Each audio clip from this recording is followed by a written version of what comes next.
جب جسم 104 ڈگری بخار میں تپ رہا ہو اور ہڈیاں اس طرح بچ رہی ہوں جیسے کوئی انہیں اندر سے توڑ رہا ہو، تب اپنوں کے منہ سے نکلے الفاظ سوئی بن کر روح میں چبھتے ہیں۔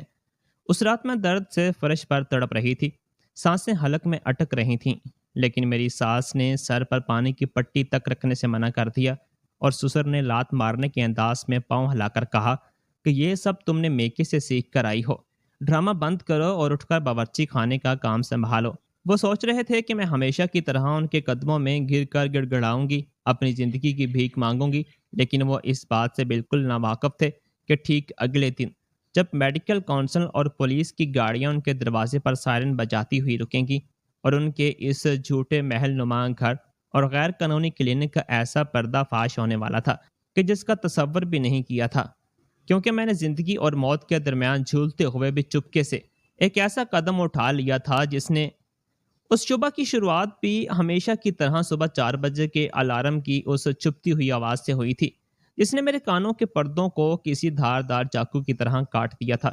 الارم بجنے سے ٹھیک 2 منٹ پہلے ہی میری آنکھ کھل چکی تھی، یا یوں کہیں کہ درد کی دیواروں نے مجھے رات بھر سونے ہی نہیں دیا تھا۔ میری کن پٹیوں میں ایک عجیب سا خوفناک اور جان لیوا درد اٹھ رہا تھا، جو آہستہ آہستہ میری ریڑھ کی ہڈی سے ہوتا ہوا پورے بدن میں پھیل رہا تھا۔ ایسا محسوس ہو رہا تھا جیسے کوئی گرم لوہے کی سلاخ میرے سر کے پار کر رہا ہو اور اندر دماغ کی ایک ایک نس کو جلسا رہا ہو۔ جب میں نے بستر سے اٹھنے کے لیے کروٹ بدلنے کی کوشش کی تو میرے منہ سے ایک دبی ہوئی چیخ نکل گئی۔ میرا پورا جسم اس طرح کانپ اٹھا جیسے کڑتی ٹھنڈ میں کوئی برفیلی پانی میں کھڑا ہو، جبکہ حقیقت یہ تھی کہ میرا بدن اندر ہی اندر ابل رہا تھا۔ پاؤں زمین پر ٹک ہی نہیں رہے تھے، گھٹنے جیسے کھوکھلے ہو چکے تھے اور ان میں بوجھ سنبھالنے کی بالکل بھی طاقت نہیں بچی تھی۔ میں نے کسی طرح اپنے کانپتے ہاتھوں سے دیواروں کا سہارا لیا، انگلیوں کو سیمنٹ کی اس ٹھنڈی سطح پر گھاڑا اور خود کو گرنے سے سنبھالا۔ شادی کے ان 2 سالوں میں نے اس گھر کی دہلیز پر قدم رکھتے ہی ایک بات بہت اچھے سے اپنے دل و دماغ پر پتھر کی لکیر کی طرح لکھ لی تھی کہ اس گھر میں بیماری کا مطلب صرف اور صرف کام چوری سمجھا جاتا ہے۔ میری ساس، جنہیں پورا محلہ بڑی اماں کے نام سے جانتا تھا اور جن کی معاشرے میں ایک بڑی مذہبی اور باصلاحیت شخصیت تھی، ان کے لیے بہو کا بیمار ہونا کسی سنگین جرم سے کم نہیں تھا۔ ان کی نگاہوں میں بہو کوئی ہارڈ ویئر کا انسان نہیں بلکہ ایک ایسی مشین تھی جسے بغیر تھکے، بغیر رکے، بغیر کسی شکایت کے 24 گھنٹے چلتے رہنا چاہیے تھا۔ میں نے اپنے تپتے ہوئے ماتھے کو چھوا تو ایسا لگا جیسے ہاتھ کسی ابلتے ہوئے تندور پر گر گیا ہو۔ سر کا چکرانا اس قدر بڑھ گیا تھا کہ سامنے رکھی الماری اور دیواریں گول گول گھومتی ہوئی نظر آ رہی تھیں۔ میں نے لڑکھڑاتے ہوئے قدموں سے کمرے کا دروازہ کھولا اور باورچی خانے کی طرف بڑھی۔ ہر ایک قدم کو آگے بڑھنا ایسا تھا جیسے پاؤں میں لوہے کی بھاری زنجیریں بندھی ہوں۔ باورچی خانے میں پہنچ کر میں نے کانپتے ہاتھوں سے ماچس کی تیلی جلائی اور چائے کا بھاری برتن چولہے پر چڑھایا۔ جیسے ہی پانی ابلنے لگا اور اس کی گرم بھاپ میرے چہرے اور ماتھے پر لگی تو مجھے احساس ہوا کہ میرے جسم کا درجہ حرارت پہلے سے بھی کسی بٹی کی طرح دہک رہا تھا۔ تھرمامیٹر لگانے کی فرصت یا اس کی اجازت اس گھر میں کسے تھی، کیونکہ یہاں اپنی مرضی سے بیمار ہونے کا اختیار بھی صرف گھر کے بڑوں کو ہی تھا، لیکن بغیر کسی آلہ کے بھی چھونے سے ہی صاف پتہ چل رہا تھا کہ بخار اپنی انتہا کو پار کر چکا تھا، شاید 104 ڈگری سے بھی اوپر جا رہا تھا۔ باورچی خانے کی چھوٹی سی کھڑکی سے باہر کا نظارہ بالکل خاموش تھا۔ اندھیرا آہستہ آہستہ ہٹ رہا تھا اور صبح کی پہلی ہلکی نیلی روشنی آسمان پر بکھرنے لگی تھی۔ یہ ایک چھوٹا سا قصبہ تھا۔ یہاں صبح کی اس گہری خاموشی میں دور کسی مسجد سے آتی اذان کی دھیمی آواز اور سنسان گلیوں میں گھومتے آوارہ کتوں کا رک رک کر بھونکنا ہی سنائی دیتا تھا۔ اس سناٹے کے بیچ گھر کے سب سے بڑے اور مرکزی کمرے سے ایک بھاری کھردری کھانسی کی آواز آئی۔ وہ آواز سنتے ہی میرے دل کی دھڑکن تیز ہو گئی۔ وہ میرے سسر تھے، جو خود کو اس پورے علاقے کا سب سے بڑا، سب سے تجربہ کار اور چمتکاری ڈاکٹر کہتے تھے۔ ڈاکٹر محمد اشرف کے نام کے آگے بڑے حروف میں ڈاکٹر لکھا تھا۔ پورے قصبے اور آس پاس کے درجنوں گاؤں میں ان کی توتی بولتی تھی۔ گاؤں والے میرے سسر کی دل سے عزت کرتے تھے، کیونکہ ان لوگوں کا ماننا تھا کہ ڈاکٹر صاحب کی دی ہوئی رنگ برنگی دوائیوں اور پڑیوں سے برسوں پرانے درد، پرانی سے پرانی بیماری منٹوں میں غائب ہو جاتی ہے۔ لوگ دور دور سے اپنی گاڑی کمائی لے کر ان کے پاس آتے تھے کہ ڈاکٹر صاحب ایک بار ہاتھ چھو لیں تو مریض ٹھیک ہو جائے گا۔ لیکن اس گھر کے اندر کیا سیاہ اور خوفناک سچ صرف میں جانتی تھی، یا شاید میری پھوٹی قسمت جانتی تھی جسے اس جہنم میں دھکیل دیا گیا تھا۔ چائے پوری طرح کچن میں ابل چکی تھی۔ میں نے برتن کو کپڑے سے پکڑا، لیکن کمزوری کے باعث میرے ہاتھ اس قدر کانپ رہے تھے کہ تھوڑی سی چائے میرے پاؤں کے انگوٹھے پر گر گئی۔ اس ناقابل برداشت جلن نے مجھے اندر تک ہلا دیا، لیکن میں نے اپنے ہونٹوں کو دانتوں سے دبا لیا تاکہ منہ سے کوئی آواز نہ نکلے۔ اگر آواز نکلی تو صبح صبح ایک نیا جھگڑا کھڑا ہو جائے گا۔ چائے چھان کر جب میں ان کے پرشکوہ کمرہ کی طرف لے کر گئی تو میری انگلیاں اس قدر تھر تھرا رہی تھیں کہ چائے کی پیالی نیچے رکھی چینی مٹی کی پلیٹ سے ٹکرا کر کھٹ کھٹ کی ایک عجیب سی تال میل والی آواز کر رہی تھی۔ سسر صاحب آرام کرنے کرسی پر بیٹھے ہوئے تھے اور ان کے ہاتھ میں صبح کا اخبار تھا۔ جیسے ہی میں کمرے میں داخل ہوئی، انہوں نے اخبار سے اپنی نگاہیں ہٹائیں اور سیدھے میرے چہرے پر جما دیں۔ ان کی وہ گہری مشکوک اور ٹھنڈی آنکھیں سیدھی میری روح کو چیرتی ہوئی محسوس ہوئی۔ ان آنکھوں میں کوئی باپ جیسی محبت نہیں تھی، بلکہ ایک ایسا چالاکی بھرا پن تھا جو ہمیشہ سامنے والے کی کمزوری کو بانپنے کی کوشش کرتا تھا۔ انہوں نے بغیر کچھ بولے میرے ہاتھ سے چائے کا کپ لیا، پلیٹ کی کھٹکھٹاہٹ کو غور سے سنا اور اپنی بھاری آواز میں کہا کہ ہاتھ کیوں کانپ رہے ہیں تمہارے؟ صبح صبح یہ کیسا بدشگونی پھیلا رہی ہے؟ کیا میکے میں چائے پیش کرنے کا یہی سلیقہ سکھایا گیا ہے؟ ان کی یہ بات سن کر میرا گلا سوکھ گیا۔ میں نے اپنی سوکھی ہوئی پیڑھی جمی ہوئی زبان کو اپنے سوکھے ہونٹوں پر پھیرا اور بہت ہی دھیمی بیٹھی ہوئی آواز میں کہا کہ ابا جان، رات سے بہت تیز بخار ہے، ہاتھ پاؤں سیدھے نہیں ہو رہے، ہڈیوں کے جوڑ جوڑ میں ایسا درد ہے جیسے کوئی انہیں اندر سے توڑ رہا ہو۔ ایسا لگ رہا ہے کہ اگر میں تھوڑی دیر اور کھڑی رہی تو میری جان نکل جائے گی۔ میری یہ بات پوری بھی نہیں ہوئی تھی کہ کمرے کے کونے میں صوفے پر بیٹھی ساس کی تیوریاں چڑھ گئیں۔ انہوں نے ہاتھ میں پکڑی ہوئی تسبیح کا جھولا جھٹکے سے سائیڈ میں میز پر رکھا، اپنی اینک کو ناک پر ٹکایا اور تیز طنز کرتے ہوئے بولی کہ دیکھو تو ذرا ان کے نخرے، 2 دن میکے کیا گئی، وہاں کی آرام کی ہوا لگ گئی ہے۔ ہمارے زمانے میں ہم زچگی کے اگلے دن ہی اٹھ کر کنویں کا پانی بھر لاتے تھے، پورے خاندان کے کپڑے دھوتے تھے، اور یہاں ایک معمولی موسمی بخار میں ان کی جان نکلنے لگی۔ بہانے مت بناؤ زینب، آج شہر سے بہت بڑے ذمہ دار صاحب آنے والے ہیں، وہ ابا جان سے اپنی پرانی بیماری کا مشورہ کرنے آ رہے ہیں۔ ان کے ساتھ ان کے 4 آدمی بھی ہوں گے اور ان کے لیے خاص پکوان بننے ہیں۔ جاؤ اور جا کر پہلے صحن میں پوچھا لگاؤ، پھر دوپہر کے بھاری کھانے کی تیاری کرو۔ ان کے ان پتھروں جیسے بھاری الفاظ میں محبت کا ایک قطرہ بھی نہیں تھا۔ وہ الفاظ نہیں بلکہ تپتے ہوئے سرخ انگارے تھے جو میری گھٹتی ہوئی سانسوں اور میرے ٹوٹتے ہوئے وقار پر بے رحمی سے پھینکے جا رہے تھے۔ میں وہاں کھڑی رہی، اس امید پر کہ شاید ابا جان جو خود کو ڈاکٹر کہتے ہیں، جو دوسروں کی نبض دیکھ کر بیماری بھانپ لیتے ہیں، وہ میرا چہرہ دیکھ کر، میری آنکھوں کا پیلا پن اور میری تھر تھراہٹ دیکھ کر کہیں گے کہ جاؤ آرام کر لو۔ لیکن انہوں نے چائے کا ایک گھونٹ لیا، اخبار کو دوبارہ اپنی آنکھوں کے سامنے کر لیا اور بولے کہ تمہاری ساس ٹھیک کہہ رہی ہے، کام کرنے سے جسم کی سستی دور ہوتی ہے، جاؤ کام میں دل لگاؤ، بخار خود بھاگ جائے گا۔ میں چپ چاپ بغیر کوئی دوسرا لفظ کہے وہاں سے واپس باورچی خانے میں آ گئی۔ آنسو آنکھوں کے کونوں سے چپکے چپکے بہہ کر سیدھے نیچے ابلتی ہوئی سبزی کی کڑھائی میں گر رہے تھے۔ اس گھر میں اپنی تکلیف بتانا بھی ایک بہت بڑا گناہ تھا، ایک ایسا جرم جس کی سزا طنز اور ذہنی اذیت کی صورت میں ملتی تھی۔ دوپہر ہوتے ہوئے میری حالت بد سے بدتر ہو گئی، بخار سر پر چڑھ چکا تھا، آنکھوں کے سامنے اب صرف اندھیرا نہیں بلکہ رنگ برنگے دھبے تیرنے لگے تھے۔ باورچی خانے کا کام ختم کر کے جب میں بھاری بالٹی لے کر صحن میں ڈھیلے ہوئے کپڑے پھیلانے کے لیے گئی تو اچانک مجھے لگا کہ زمین میرے پاؤں کے نیچے سے کھسک رہی ہے، آسمان تیزی سے گھومنے لگا، ایک خوفناک چکر آیا اور میں کڑتی دھوپ میں پکے سیمنٹ کے فرش پر سیدھے منہ کے پل گر پڑی۔ گرتے ہی میرے گھٹنے اور دائیں کوہنی میں گہری چوٹ آئی، وہاں کی کھال چھل گئی اور تیزی سے خون بہہ کر فرش پر پھیلنے لگا۔ لیکن اس ناقابل برداشت جسمانی درد سے کئی گنا بڑا اور گہرا درد وہ ذہنی اذیت تھی جو مجھے اس گری ہوئی حالت میں مل رہی تھی۔ میرے گرنے کی آواز سن کر ساس دوڑ کر صحن میں آئیں، لیکن ان کے چہرے پر کوئی گھبراہٹ یا فکر نہیں تھی۔ وہ مجھے اٹھانے کے لیے آگے نہیں بڑھیں بلکہ فرش پر گرے ہوئے کپڑے کو دیکھ کر چلانے لگیں۔ انہوں نے میرے کندھے کو زور سے جھنجھوڑتے ہوئے کہا کہ اٹھو، یہ کیا ڈرامہ لگا رکھا ہے؟ دوپہر کے وقت کوئی باہر کا دیکھ لے گا تو کیا سوچے گا کہ ہم بہو پر ظلم کرتے ہیں، اسے بھوکا مارتے ہیں؟ تمہاری یہ روز روز کی ڈرامہ بازی اب اس گھر میں نہیں چلے گی۔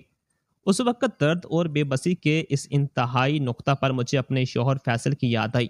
فیصل جو اس گھر میں واحد ایسا انسان تھا جس سے مجھے تھوڑی بہت امید کی کرن نظر آتی تھی۔ وہ شہر کی ایک بڑی قومی بینک میں کیشیئر کا کام کرتا تھا اور صبح ہی 9 بجے کی بس سے شہر نکل جاتا تھا اور شام کو 7 بجے تک لوٹتا تھا۔ میں نے دل ہی دل میں سوچا، خود کو تسلی دی کہ جب فیصل شام کو آئے گا تو وہ میری یہ حالت دیکھ کر، میرا یہ بہتا ہوا خون اور تپتا ہوا بدن دیکھ کر ضرور کچھ کرے گا اور ابا جان کی پرواہ کیے بغیر مجھے شہر کے کسی اچھے ڈاکٹر کے پاس لے جائے گا۔ لیکن مجھے کیا معلوم تھا کہ اس پرشکوہ گھر کی اس چوڑی اور سفید دیواروں کے پیچھے جو سیاہ اندھیرا چھپا ہے، جو خوفناک سازشیں رچی جا رہی ہیں، اس سے فیصل بھی کوئی محفوظ نہیں تھا، بلکہ وہ بھی اس نظام کا ایک خاموش تماشائی اور حصہ تھا۔ میں فرش پر پڑی رہی، دھوپ میرے بدن کو جھلسا رہی تھی اور اندھر کا بخار میری روح کو راکھ کر رہا تھا، اور وقت آہستہ آہستہ شام کی طرح بڑھ رہا تھا۔ ہر گزرتا منٹ جیسے میری بیداری کو کوس رہا تھا۔ صحن کی تپتی فرش پر پڑے رہنے سے میری جلد جھلسنے لگی، لیکن اندر کا بخار اس باہری دھوپ سے کئی گنا زیادہ تیز تھا۔ تقریباً آدھے گھنٹے بعد جب پڑوس کی ایک خالہ دیوار کے پار سے کچھ پوچھنے کے لیے آئیں، تب جا کر ساس نے لوگ لاج کے ڈر سے مجھے ڈانٹتے ہوئے اٹھایا اور گھسیٹ کر میرے کمرے کے بستر پر ڈال دیا۔ انہوں نے ایک گلاس پانی تک میرے پاس نہیں رکھا۔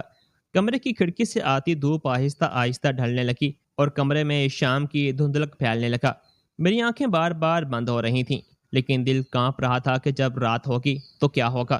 جسم کا درجہ حرارت کم ہونے کا نام نہیں لے رہا تھا۔ مجھے لگ رہا تھا کہ اگر آج رات مجھے صحیح علاج نہ ملا تو میری سانسیں ہمیشہ کے لیے تھم جائیں گی۔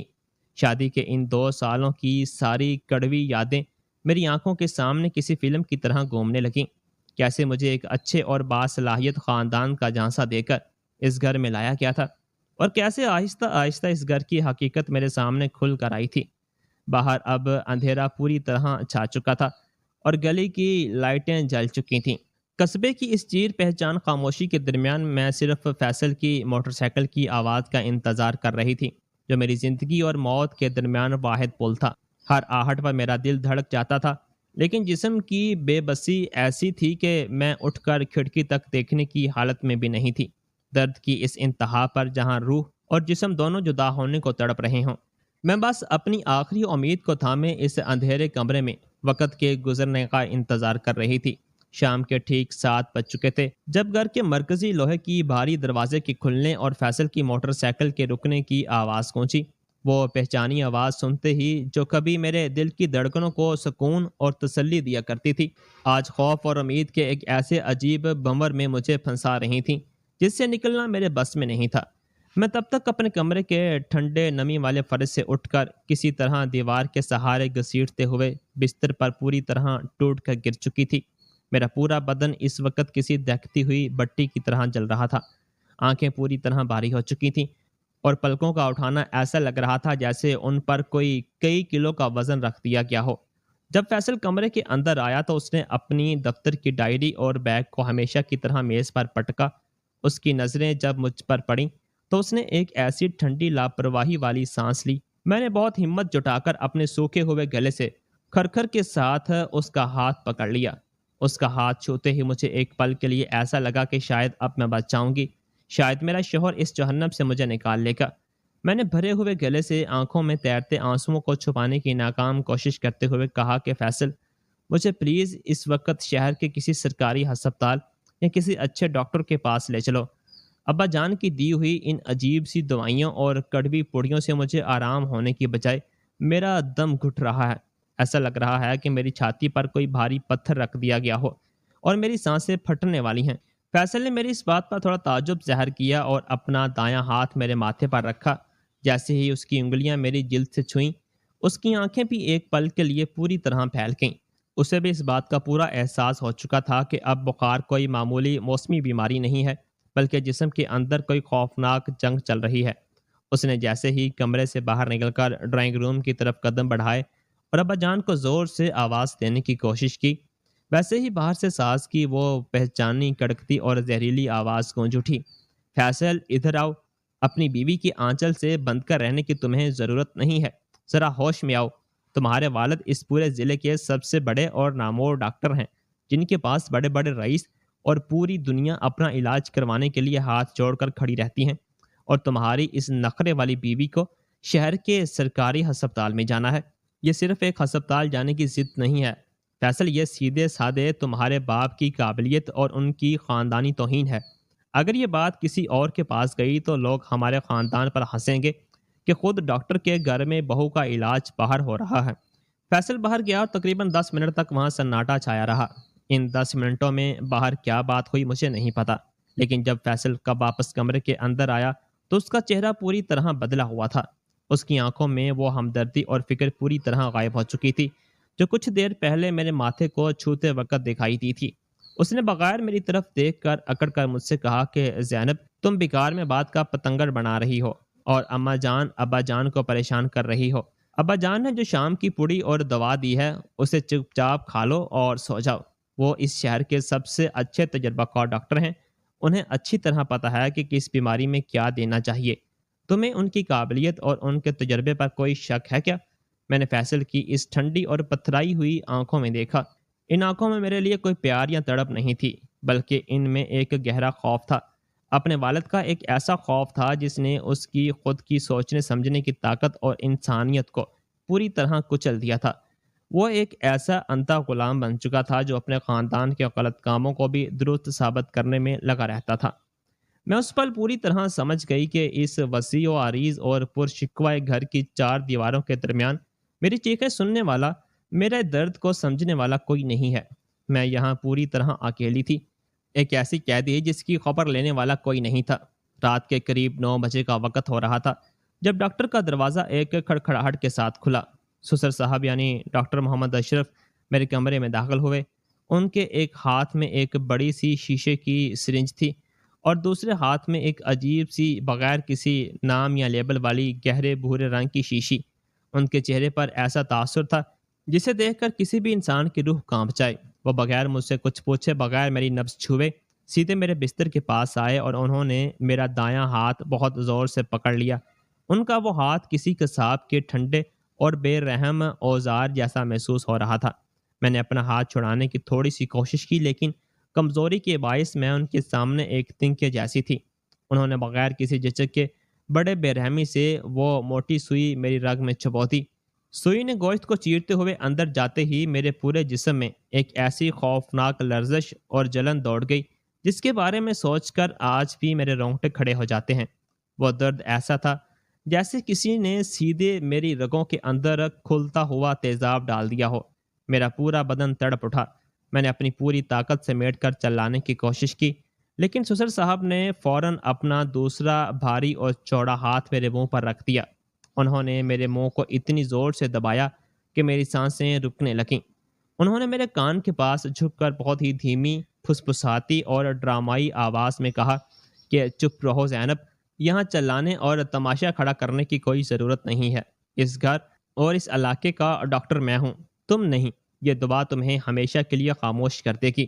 میرا مطلب ہے کہ تمہارا یہ جو دماغ بہت زیادہ چل رہا ہے اور یہ جو بخار ہے اسے ہمیشہ کے لیے اتار دے گی۔ چپ چاپ لیٹی رہو ورنہ انجام اچھا نہیں ہوگا۔ انہوں نے جیسے ہی اپنا ہاتھ میرے منہ سے ہٹایا میں ہانپنے لگی۔ اس عجیب اور بے نام دوا کے جسم کے اندر جاتے ہی کچھ ہی منٹوں میں میرے سوچنے سمجھنے کی صلاحیت زائد ہونے لگی۔ مجھے ایسا محسوس ہونے لگا جیسے میں کسی بہت گہرے اندھیرے اور ٹھنڈے کنویں میں مسلسل نیچے گرتی جا رہی ہوں۔ کمرہ تیزی سے گھومنے لگا۔ چھت پر لگی لکڑی کی کڑیاں اور پنکھا آپس میں ٹکراتے ہوئے محسوس ہونے لگے۔ میری زبان پوری طرح بے حس ہو چکی تھی۔ زبان پاؤں ہلانا تو دور، میں اپنی انگلیاں تک ہلانے کی حالت میں نہیں تھی، لیکن اس بے ہوشی بے بس حالت میں بھی میرے کان پوری طرح کھلے ہوئے تھے۔ باہر ڈرائنگ روم میں سسر اور ساس کی دھیمی لیکن سام کی پھسپھساہٹ گونج رہی تھی جو کھلی کھڑکی کے راستے میرے کانوں تک پہنچ رہی تھی۔ سسر صاحب بہت ہی سنگین اور فکر مند آواز میں کہہ رہے تھے کہ اس زینب کی بیماری اگر باہر کسی بڑے یا سرکاری ہسپتال کے ڈاکٹر کے پاس چلی گئی تو ہماری برسوں کی بنی ہوئی عزت اور پوری پول ایک جھٹکے میں کھل جائے گی۔ اس کا خون کا ٹیسٹ اگر کسی اصلی اور تسلیم شدہ پیتھالوجی لیب میں چلا گیا تو وہ ڈاکٹر فوراً پکڑ لیں گے کہ ہم اسے جو دوائیں دے رہے ہیں وہ حقیقت میں انسانوں کے لیے نہیں ہیں اور حکومت کی طرف سے پوری طرح بند کی جا چکی ہے۔ وہ دوائیں انسانوں کے جسم کے لیے سیدھے آہستہ زہر ہیں۔ ساس نے ان کی بات کی تائید کرتے ہوئے کہا کہ بالکل ٹھیک کہہ رہے ہیں آپ، ویسے بھی یہ لڑکی بہت زیادہ سیانی بنتی ہے، جب سے بیاہ کر آئی ہے ہر بات میں سوال پوچھتی ہے، گودام کی طرف تاک جانگ کرتی رہتی ہے۔ اسے اسی طرح اس دوا کے زور پر دبا کر اور بے ہوش کر کے رکھنا ہوگا، ورنہ ہمارا یہ جو کروڑوں کا کلینک اور کاروبار ہے وہ ایک ہی دن میں بند ہو جائے گا۔ ہم سب جیل کی سلاخوں کے پیچھے ہوں گے۔ یہ خوفناک سچ سنتے ہی بھلے ہی میرا پورا جسم پوری طرح بے حس اور بے جان پڑا تھا، لیکن میرا دماغ اس گھنے اندھیرے میں بھی بجلی کی طرح کوند اٹھا۔ کروڑوں کا کلینک، جیلی اور ممنوعہ دوائیں، اصلی پیتھالوجی سے ڈر، اس کا مطلب بالکل صاف اور آئینے کی طرح صاف تھا کہ جسے پورا قصبہ، ہزاروں غریب اور سیدھے سادے دیہاتی اللہ کا ولی سمجھ کر عزت کرتے تھے، وہ حقیقت میں ایک آدم خور شیطان تھا، ایک حیوان تھا جو لوگوں کے اعتماد کا قتل کر کے ان کی زندگیوں کے ساتھ کھیل رہا تھا۔ مجھے اچانک گزرے مہینوں کی کئی کڑیاں آپس میں جڑتی ہوئی محسوس ہوئیں۔ مجھے یاد آیا کہ کیسے ہر مہینے کی اندھیری رات کو ہمارے گھر کے پچھلے حصے میں بنے اس سنسان گودام میں بڑے بڑے ٹرکوں سے دوائیوں کے بھاری ڈبے اتارے جاتے تھے، جن پر سے دیر رات کو بیٹھ کر سسر صاحب اور فیصل خود اپنے ہاتھوں سے لیبل اتار دیتے تھے اور ان پر اپنی جعلی کمپنی کے نام کے سٹیکر لگا دیتے تھے۔ مجھے وہ خوفناک منظر بھی یاد آیا کہ کیسے ابھی کچھ ہی دن پہلے ایک بہت غریب اور لاچار مزدور کا اکلوتا 7 سال کا بیٹا ابا جان کی دی ہوئی رنگ برنگی دوائیں کھانے کے بعد اچانک تڑپ تڑپ کر مر گیا تھا، اور ابا جان نے اپنی اونچی رسائی اور دبدبے کے زور پر اسے دل کا دورہ بتا کر اس غریب کو کچھ پیسے دے کر معاملہ ہمیشہ کے لیے رفع دفع کر دیا تھا۔ اس رات اس ناقابل برداشت درد میں تپتے ہوئے بدن کے ساتھ فرش پر پڑے پڑے میری بند آنکھوں کے کونوں سے جو گرم آنسو نکلے، وہ اب بے بسی یا لاچاری کے نہیں تھے، وہ اس خوفناک، گنونے اور روح کپا دینے والے سچ کے چشمدید گواہ تھے جو میں نے ابھی ابھی اپنے ہی کانوں سے سنا تھا۔ میں پوری طرح سمجھ چکی تھی کہ یہ لڑائی اب صرف میری بیماری یا میرے حق کی نہیں تھی، بلکہ یہ لڑائی ان ہزاروں معصوموں کی زندگی کی تھی جو روز اس ڈاکٹر کے جانسے میں آ کر موت کے قریب جا رہے تھے۔ میں جانتی تھی کہ اگر میں آج اس خوف کے آگے ہار گئی، اگر آج میں اس بے ہوشی کے جال سے خود کو باہر نکال کر نہ جاگی، تو شاید کل صبح کا سورج دیکھنا میری قسمت میں کبھی نہیں ہوگا، اور میری کہانی بھی اس اندھیرے کمرے میں ہمیشہ کے لیے دفن ہو جائے گی۔ وقت اپنے کچھوے کی رفتار سے رینگ رہا تھا، اور اس دوا کا نشہ میرے دماغ پر غالب آنے کا پورا زور لگا رہا تھا۔ میری بیداری اور اس خوفناک کیمیکل کے درمیان ایک عجیب سی جنگ چھڑ چکی تھی۔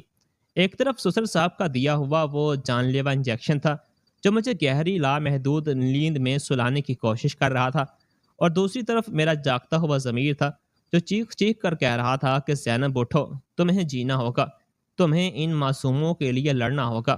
میں نے اپنی انگلیوں کو زور سے بھینچنے کی کوشش کی۔ مجھے محسوس ہوا کہ پاؤں کی بے حسی آہستہ آہستہ کم ہو رہی تھی۔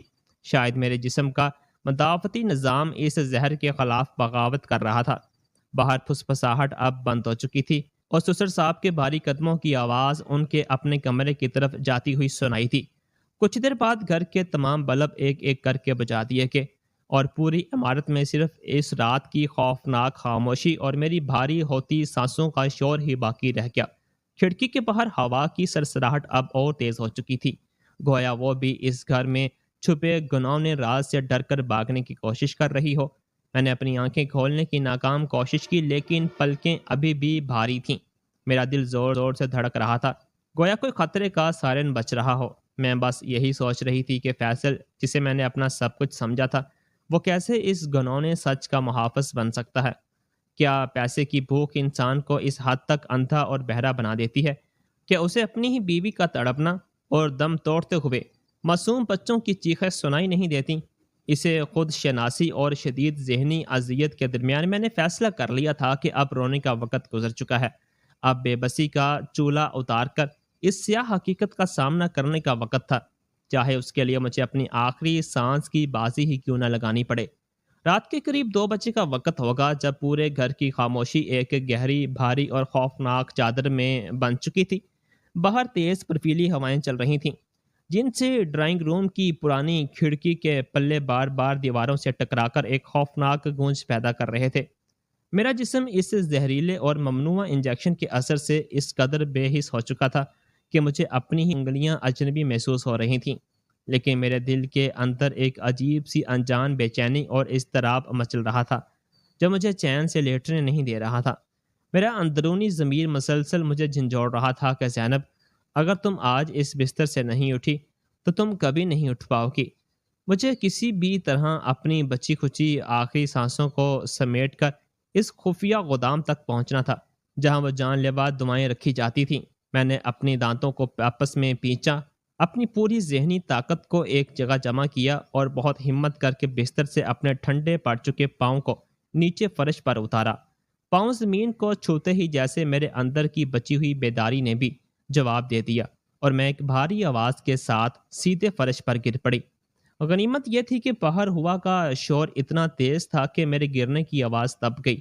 میرے گھٹنوں سے کل کا سوکھا ہوا زخم پھر سے چھل گیا اور فرش پر خون کے چند قطرے ٹپک گئے، لیکن اس وقت مجھے اس جسمانی درد کی کوئی احساس نہیں ہو رہا تھا۔ میرے اندر اس وقت صرف ایک ہی دھن سوار تھی کہ مجھے اس سچ کو دنیا کے سامنے لانا ہے۔ میں نے رینگنا شروع کیا۔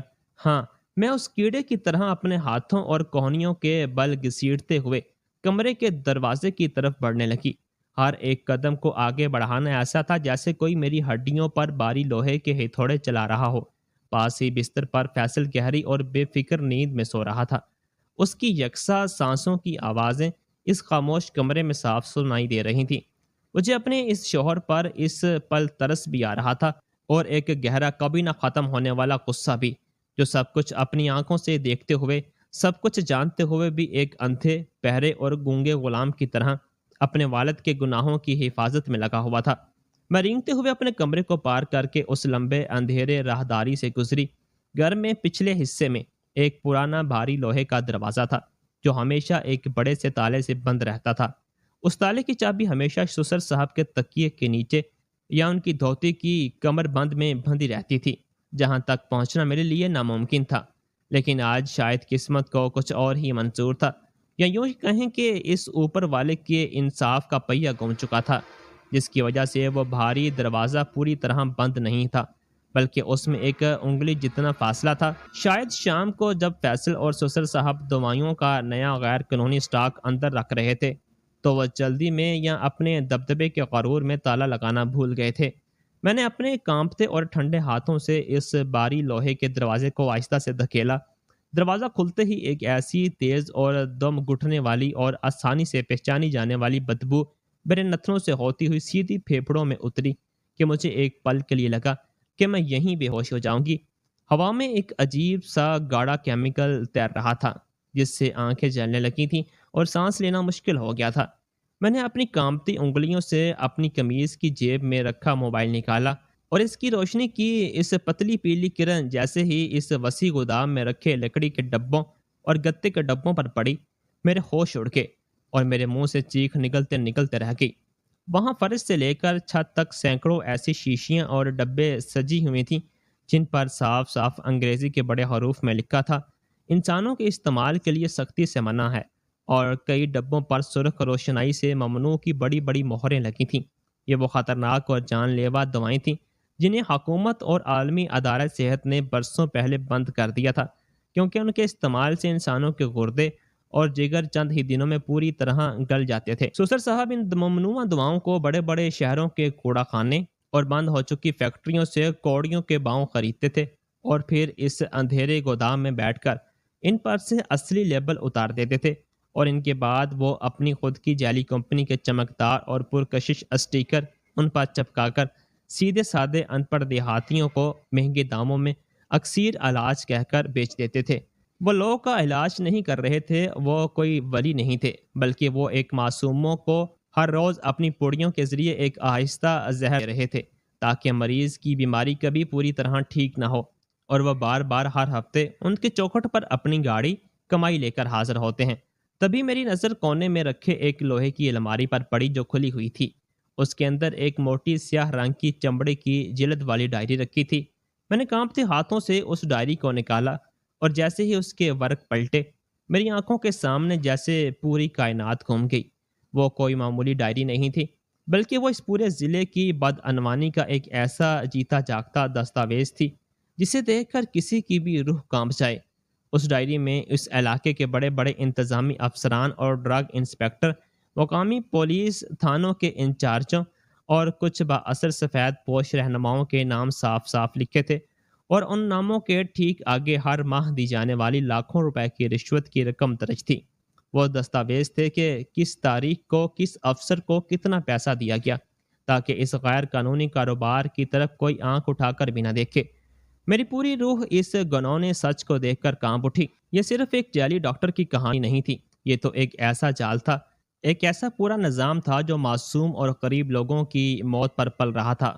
اب مجھے اچھی طرح سمجھ آ گیا تھا کہ کیوں محکمہ صحت اور مقامی پولیس میرے سسر کے اس کلینک کے خلاف شکایت کے باوجود کارروائی کیوں نہیں کرتی تھی۔ میں نے بغیر ایک سیکنڈ گوائے اپنے ٹچ موبائل کا کیمرہ آن کیا اور ان تمام ممنوعہ شیشوں پر چھپے ان ممنوعہ لیبلز کے اور اس سیاہ ڈائری کے ایک ایک ورق کی بہت صاف صاف تصاویر لینا شروع کر دیں۔ بخار کے شدید اثر کی وجہ سے میرے ہاتھ اس قدر تھر تھرا رہے تھے کہ کئی بار تصاویر دھندلی ہو رہی تھیں، لیکن میں نے بھی ہار نہیں مانی۔ میں نے بار بار شیشوں پر فوکس درست کیا اور کلیئر تصویر لی۔ مجھے اچھی طرح پتا تھا کہ یہ رات گھر میں میری آخری رات بھی ہو سکتی ہے۔ اگر سسر صاحب یا فیصل میں سے کوئی بھی اس وقت جاگ گیا اور اس نے مجھے یہاں دیکھ لیا تو وہ مجھے زندہ اس گودام کے کسی کونے میں دفن کر دیں گے اور دنیا کو کبھی پتہ بھی نہیں چلے گا۔ تصویر بنانے کے بعد میں نے ان تمام شواہد کو ایک جگہ جمع کیا اور اپنے ایک بہت پرانے اور قابل اعتماد دوست کو ای میل کر دیا، جو صوبے کے بہت بڑے اور معروف اخبار میں تفتیشی صحافی کے عہدے پر کام کرتا تھا۔ میں نے اس ای میل کے ساتھ ایک چھوٹا سا آواز کا پیغام بھی ریکارڈ کر کے بھیجا، جس میں میں نے اپنی ٹوٹتی ہوئی سانسوں کے درمیان کہا کہ دانش، اگر کل دوپہر 12 بجے تک میرا فون نہ لگے یا مجھ سے کوئی رابطہ نہ ہو پائے تو سمجھ لینا کہ تمہاری یہ دوست اب اس دنیا میں نہیں رہی۔ ان شواہد کو، ان تصاویر کو سیدھے صوبے کے میڈیکل کونسل کے چیف ویجیلنس بیورو اور انسانی حقوق کمیشن تک پہنچا دینا۔ یہ اس ملک کے ہزاروں غریبوں کی زندگی کا سوال ہے۔ ای میل بھیجے جانے کا وہ چھوٹا سا ٹک کا اشارہ جیسے ہی اسکرین پر چمکا، مجھے ایسا لگا جیسے میری بچی کھچی زندگی کو ایک نیا مقصد مل گیا ہو۔ میں کسی بھی طرح اس طرح رینگتے ہوئے دیواروں کو پکڑ کر واپس اپنے اندھیرے کمرے میں آئی اور بستر پر گر گئی۔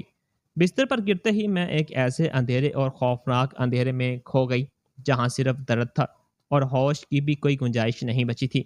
بے ہوشی سے ٹھیک پہلے مجھے لگا کہ شاید میرا یہ اقدام بیکار نہیں جائے گا۔ وہ اندھیرا گودام صرف ایک کمرہ نہیں تھا بلکہ ایک قتل گاہ تھی جسے ڈاکٹر کا نام دیا گیا تھا۔ رینگتے ہوئے جب میری چوڑیاں پھر سے ٹکرائی تھیں تو مجھے لگا تھا کہ موت کی دستک ہے، لیکن زندگی کی نئی شروعات کی بے چینی تھی۔ اس ڈائری کے ایک ایک ورق پر لکھے گئے الفاظ میری آنکھوں میں تیر رہے تھے۔ معاشرے کے محافظ بھی شکاری بن بیٹھے تھے۔ رینگ کر واپس آتے وقت ہر سیکنڈ مجھے ایسا لگ رہا تھا کہ سسر صاحب ہاتھ میں وہ شیشے کی سرنج لیے کھڑے ملیں گے، لیکن اس گھنے سناٹے میں اللہ نے میرا ساتھ دیا۔ اب جب میں بستر پر لیٹ چکی تھی تو میرا دل ہتھوڑے کی طرح بچ رہا تھا۔ سانسوں کی رفتار اتنی تیز تھی کہ چھاتی اوپر نیچے ہو رہی تھی۔ فیصل کی کروٹ بدلنے کی آواز آئی تو میں نے فوراً اپنی آنکھیں بند کر لیں اور سانسوں کو قابو میں کرنے کی کوشش کی۔ وہ چند پل میرے لیے کسی خوفناک منظر سے کم نہیں تھے۔ اس نے نیند میں ہی اپنا ایک ہاتھ میرے اوپر رکھا۔ اس کا وہ لمس مجھے بھاری پتھر جیسا لگا۔ مجھے ڈر تھا کہ کہیں وہ میرے دل کی اس شدید دھڑکن کو نہ بھانپ لے، لیکن وہ گہری نیند کے نشے میں تھا اور جلد ہی اس کی سانسیں پھر سے معمول پر آ گئیں۔ میں نے آہستہ سے اپنا موبائل اپنی قمیض کے اندرونی جیب میں چھپا لیا اور اپنی ٹھنڈی پڑ چکے ہاتھوں کو کمبل کے اندر بھینچ لیا۔ بخار کی تپن اب پھر سے غالب آ رہی تھی، لیکن دماغ پوری طرح چکنا تھا۔ میں نے دل ہی دل میں اس دن کا تصور کرنا شروع کر دیا جب سچ کا سورج اگے گا اور ان دیواروں کے پیچھے چھپا سارا گناہ بکھر جائے گا، چاہے میرا جسم ساتھ دے یا نہ دے۔ میری روح اس لڑائی کو انجام تک پہنچانے کے لیے تیار ہو چکی تھی۔ اگلی صبح جب میری آنکھ کھلی تو کمرے کی شیشے کی اور چیرتی ہوئی دھوپ ایک تیز چپتی ہوئی پیلی کرن سیدھے میرے چہرے پر پڑ رہی تھی، لیکن اس روشنی میں بھی مجھے اپنے چاروں طرف صرف ایک دھندلا سا اندھیرا ہی محسوس ہو رہا تھا۔ میرے جسم میں اب ذرا بھی طاقت نہیں بچی تھی۔ نسیں اس قدر اکڑ چکی تھی کہ انگلیوں کو موڑنا بھی ایک پہاڑ اٹھانے جیسا دشوار کام لگ رہا تھا۔ بخار نے میرے پورے وجود کو اپنی گرفت میں لے لیا تھا۔ میرے ہونٹ پوری طرح نیلے پڑ چکے تھے اور چہرے کی جلد بے جان سفید اور ٹھنڈی دکھنے لگی تھی۔ ایسا لگ رہا تھا کہ جسم کا خون پوری طرح سوکھ چکا ہے۔ میں بستر پر ایک لاش کی طرح بے بس پڑی تھی۔ صرف میری آنکھوں کے کونوں سے بہتے آنسو اس بات کے گواہ تھے کہ ابھی مجھے تھوڑی سی جان باقی ہے۔ تبھی کمرے کا دروازہ ایک جھٹکے کے ساتھ کھلا اور میری ساس ہاتھ میں پانی کی بھری ایک لوہے کی بالٹی لے کر اندر داخل ہوئی۔ انہوں نے بستر کے پاس آ کر میری حالت دیکھی، لیکن ان کے اس پتریلے چہرے پر رحم، محبت یا انسانیت کا ایک بھی جذبہ نہیں ابھرا۔ انہوں نے بغیر ایک پل گنوائے بالٹی کا وہ برفیلا ٹھنڈا پانی سیدھے میرے جسم اور سینے پر پھینک دیا۔ پانی کے اس اچانک اور ٹھنڈے جھٹکے سے میرا دم گھٹنے لگا۔ میں جھٹک کر کھانستے ہوئے بستر پر اٹھ بیٹھی۔ پانی میری ناک اور گلے میں چلا گیا، جس سے مجھے سانس لینے کے لیے تڑپنا پڑا۔ ساس نے بالٹی کو نیچے پٹکا اور اپنی کڑتی سوئیوں جیسی چپتی آواز میں کہا کہ 9 بج چکے ہیں ملکہ، اور تمہاری یہ بیماری کا ڈرامہ ابھی تک ختم نہیں ہوا۔ پورے گھر کے لوگ بھوکے بیٹھے ہیں، باہر مریضوں کی قطاریں لگنا شروع ہو گئی ہیں، اور ابھی تک باورچی خانے میں چائے کا ایک پیالہ تک نہیں بنی۔ اٹھو اور جا کر فوراً اپنا کام سنبھالو، یہاں مفت کی روٹیاں توڑنے کی ضرورت نہیں ہے۔ میں نے بہت ہی کمزور، لڑکھڑاتی اور کانپتی ہوئی آواز میں اپنے دونوں ہاتھ جوڑ کر کہا کہ اماں جان، اللہ کے لیے مجھ پر رحم کرو، مجھ سے سچ میں ایک قدم بھی نہیں چلا جا رہا۔ مجھے ایسا لگ رہا ہے کہ میرا دل رک جائے گا۔ مجھے بس آج کے لیے کسی اصلی ڈاکٹر کے پاس شہر کے ہسپتال میں لے چلو، میں آپ کے پاؤں پڑتی ہوں۔ اور ابھی میری بات پوری بھی نہیں ہوئی تھی کہ میرے سسر یعنی ڈاکٹر محمد اشرف کمرے کی چوکھٹ پر آ کھڑے ہو گئے۔ ان کے بدن پر ہمیشہ کی طرح سفید سخت کرتا پاجامہ تھا اور گلے میں اسٹیٹوسکوپ لٹکا ہوا تھا، جسے دیکھ کر باہر بیٹھے معصوم لوگ انہیں مسیحا سمجھتے تھے۔ ان کے چہرے پر ایک چلاک، مغرور اور بے رحم مسکراہٹ تھی۔ انہوں نے اپنی بھاری دبدبے والی آواز میں کہا کہ زینب، یہ ڈرامہ بند کرو اور اپنی حدود مت بھولو۔ اٹھو اور باورچی خانے کا کام سنبھالو۔ تم ہمارے آگے چاہے جتنا بھی گڑ گڑاؤ کی، اپنی یہ جھوٹی قسم کھاؤ کی، اس کا اس گھر میں کوئی فائدہ نہیں ہونے والا۔ جب تک تمہیں اس اشرف خاندان کی بہو بن کر رہنا ہے، ہماری شرائط پر، ہمارے اشاروں پر ہی جینا ہوگا۔ تم بیمار نہیں ہو، صرف کام سے جی چرا رہی ہو۔ انہیں پورا بھروسہ تھا۔ اپنے دبدبے اور اپنی طاقت کے غرور میں وہ اس قدر اندھے ہو چکے تھے کہ انہیں لگ رہا تھا کہ میں اس جان لیوا بیماری میں، اس شدید لاچاری میں ٹوٹ کر ان کے قدموں میں گر جاؤں گی، اپنی زندگی کی بھیک مانگوں گی، ان سے رحم کی بھیک مانگوں گی۔ وہ سوچ رہے تھے کہ ایک چھوٹے سادہ مسودت طبقے کے خاندان کی لڑکی، جس کا اس پورے قصبے میں کوئی سہارا نہیں ہے، وہ بھلا ان کی اس کروڑوں کی سلطنت اور دبدبے کا کیا بگاڑ لے گی۔ تبھی ان کے پیچھے فیصل بھی آ کر کھڑا ہو گیا۔ فیصل جو میرا شوہر تھا، اس نے ایک بار بھی اپنی بیوی کو اس موت کی حالت میں دیکھتے ہوئے بھی اپنے ظالم والد کے خلاف منہ کھولنے کی ذرہ بھر بھی ہمت نہیں دکھائی۔ وہ ایک خاموش تماشائی بنا سب دیکھ رہا تھا۔ میری ساس نے میری بے بسی کا فائدہ اٹھاتے ہوئے میرا ہاتھ پکڑا اور مجھے بڑی بے رحمی سے بستر سے نیچے فرش پر گھسیٹ لیا۔ کمزوری اور تیز بخار کی وجہ سے میرا توازن پوری طرح بگڑ گیا اور میں سیدھے پکے فرش پر گر پڑی۔ گرتے ہی میری دائیں کہنی سے کل کا وہ سوکھا ہوا زخم پھر سے پوری طرح ہرا ہو گیا اور اس میں سے گاڑھا سرخ خون رس کر فرش کی سفید ٹائلوں کو سرخ کرنے لگا۔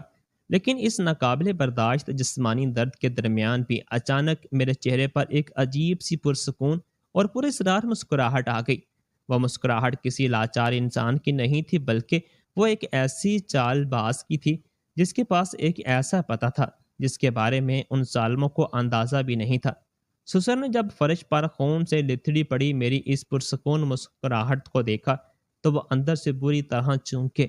انہوں نے آگے بڑھ کر غصے میں چلاتے ہوئے کہا کہ تم اس حالت میں بھی ہنس کیوں رہی ہو؟ کیا تمہارا دماغ پوری طرح خراب ہو گیا ہے؟ میں نے فرش پر پڑے پڑے ہی اپنی بھاری سرخ اور سوجی ہوئی آنکھیں اٹھائیں اور سیدھے ان کی آنکھوں میں آنکھیں ڈال کر دیکھا۔ میری آواز میں بھلے ہی طاقت نہیں تھی، لیکن ایک ایسا یقین تھا جس نے اس کمرے کی دیواروں کو ہلا کر رکھ دیا۔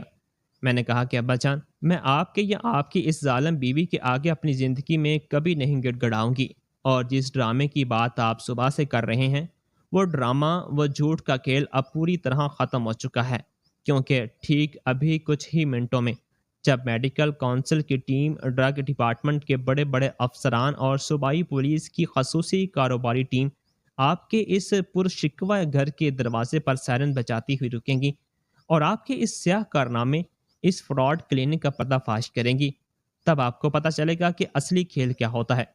سسر نے میری یہ بات سنی تو وہ ایک پل کے لیے سنن رہ گیا، لیکن اگلے ہی پل انہوں نے پورے کمرے کو گھنجاتے ہوئے ایک زوردار چلاک ٹھاکا مارا۔ وہ اپنا سینہ تان کر ہنستے ہوئے بولے کہ تم سچ میں پاگل ہو چکی ہو زینب، تم بہت نادان ہو۔ تمہیں کیا لگتا ہے کہ تم دو چار تصویریں لے کر میرا یہ سلطنت ہلا دو گی؟ رات کو جب تم اس اندھیرے گودام میں کسی چھوٹے چوہے کی طرح گھوم رہی تھی، تبھی میں نے کھڑکی سے تمہیں دیکھ لیا تھا۔ صبح 4 بجے ہی میں نے تمہارے کمرے سے تمہارا فون چپکے سے نکال لیا تھا۔ تم نے اس ڈائری کی اور دعاؤں کی جو بھی تصاویر لی تھی، وہ سب میں نے اس فون سے ہمیشہ کے لیے ڈیلیٹ کر دی ہیں۔ اس کا پورا ڈیٹا میں نے تباہ کر دیا ہے، اور رہا سوال تمہارے اس صحافی دوست دانش کا، اسے بھی میں پیسوں کے زور پر خرید لوں گا۔ پیسے کے آگے بڑے بڑے ایمان جھک جاتے ہیں۔ زینب، تمہاری یہ سچائی کی جنگ تو بہت چھوٹی ہے، اب اس گھر سے تمہاری زندہ واپسی ناممکن ہے۔ سسر اپنی اس جیت کے غرور میں ہوا میں باتیں ہی کر رہے تھے کہ اچانک پورے قصبے میں ایک ایسی آواز گونج اٹھی جس نے ان کے پاؤں کی زمین ہی کھسکا دی۔ وہ ایک نہیں، دو نہیں، بلکہ کم از کم 5 پولیس کی گاڑیاں اور سرکاری ایمبولنس کے سائرن کی ملی جھلی آواز تھی، جو بہت تیزی سے ہمارے گھر کی طرف ہی بڑھ رہی تھی۔ سسر کے چہرے کا رنگ پل بھر میں اڑ گیا۔ ان کے ہاتھ سے میرا فون چھوٹ کر فرش پر گر گیا۔ باہر اچانک باری چیخو پکار اور افراتفری مچ گئی۔ گھر کے مرکزی دروازے کو توڑنے کی آوازیں آنے لگیں۔ کوئی اپنی جگہ سے نہیں ہلے گا۔ صوبائی ویجیلنس اور میڈیکل کونسل کا چھاپا ہے۔ یہ آواز کسی عام پولیس والے کی نہیں تھی، بلکہ صوبے کے سب سے بڑے صحت محکمہ کے ویجیلنس چیف کی کڑکتی ہوئی آواز تھی۔ کمرے کا دروازہ جھٹکے سے کھلا۔ سامنے درجنوں پولیس والے، ڈرگ انسپکٹر اور میڈیکل کونسل کے ڈاکٹر کھڑے تھے۔ ان کے ساتھ ایک خاتون پولیس آفیسر بھی تھی، جس نے فوراً آگے بڑھ کر مجھے اپنی باہوں میں سنبھال لیا۔ سسر نے پیچھے ہٹتے ہوئے کانپتی آواز میں کہا کہ آپ لوگ بغیر وارنٹ کے میرے گھر میں کیسے گھس سکتے ہیں؟ میں اس علاقے کا باوقار ڈاکٹر ہوں، بڑے بڑے رہنما میری جیب میں رہتے ہیں۔ تبھی اس ہجوم کے پیچھے سے میرا وہی صحافی دوست دانش سامنے آیا۔ اس کے ہاتھ میں ایک بڑا سا کیمرہ اور مائکروفون تھا۔ اس کے ساتھ میڈیکل کونسل کے سربراہ بھی تھے۔ سربراہ نے سسر کی طرف دیکھا اور کہا کہ محمد اشرف، تمہارا کھیل اور تمہارا یہ دبدبہ اب پوری طرح ختم ہو چکا ہے۔ سسر نے چلاتے ہوئے کہا کہ لیکن اس کے پاس تو کوئی ثبوت نہیں تھا۔ اس کا موبائل میرے پاس ہے، اس کی لی ہوئی تمام تصاویر ڈیلیٹ ہو چکی ہیں، پھر آپ لوگوں کو کس نے بلایا؟ تبھی اس خاتون افسر نے ہنستے ہوئے کہا کہ اشرف صاحب، آپ جسے موبائل سمجھ رہے تھے وہ تو صرف ایک ڈمی فون تھا، جو زینب نے جان بوجھ کر آپ کے چرانے کے لیے اپنے پاس رکھا تھا تاکہ آپ کا دھیان بھٹک سکے۔ اصلی کھیل تو اس خفیہ کیمرے کا تھا جو زینب کے گلے کے لاکٹ میں چھپا ہوا تھا۔ وہ ایک براہ راست نشر ہونے والا جاسوسی کیمرہ تھا جو سیدھے صوبائی ویجیلنس کی کنٹرول روم میں براہ راست جڑا ہوا تھا۔ رات کو گودام میں اس نے جو کچھ بھی دیکھا، جو ممنوعہ دعائیں دکھائیں اور جو ڈائری کے ورق پلٹے، وہ سب کچھ ہمارے پاس براہ راست ریکارڈ ہو رہا تھا۔ اور آج صبح سے لے کر ابھی تک اس کمرے میں آپ نے جو بھی باتیں کی، جو اپنی بیوی کو پانی پھینک کر ستایا، جو جان سے مارنے کی دھمکی دی اور جو اپنی جیب میں افسروں کو رکھنے کی بات قبول کی، وہ سب کچھ پورے ملک نے نیوز چینل پر اس وقت براہ راست دیکھا تھا۔